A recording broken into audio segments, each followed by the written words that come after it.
കടവല്ലൂർ പഞ്ചായത്തിലെ വയോജനങ്ങൾക്കായി നിർമ്മിച്ച പകൽ വീടിന്റെ ഉദ്ഘാടനം നടത്തി. പഞ്ചായത്തിന്റെ പ്ലാൻ ഫണ്ടിൽ നിന്ന് 30 ലക്ഷം രൂപ ചെലവഴിച്ചാണ് 4-ാം വാർഡ് വട്ടമാവ് ഉന്നതിയിൽ പകൽ വീട് നിർമ്മിച്ചിരിക്കുന്നത്. വീടിന്റെ ഉദ്ഘാടനം AC മൊയ്തീൻ MLA നിർവഹിച്ചു.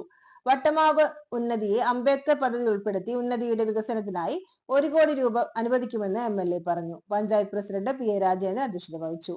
ജില്ലാ panchayat member Padma Venugopal, block panchayat member CK Vishwambharan, panchayat vice president CA Fousiya, ward member MK Rajesh, panchayat standing committee ചെയർപേഴ്സൺമാരായ Prabhath Mullappally, Jayakumar Poolakkal, Bindu Dharman, Ayurveda doctor Manikandan, panchayat secretary KR Rekha, ASHA worker Sarasu എന്നിവർ ചടങ്ങിൽ പങ്കെടുത്തു.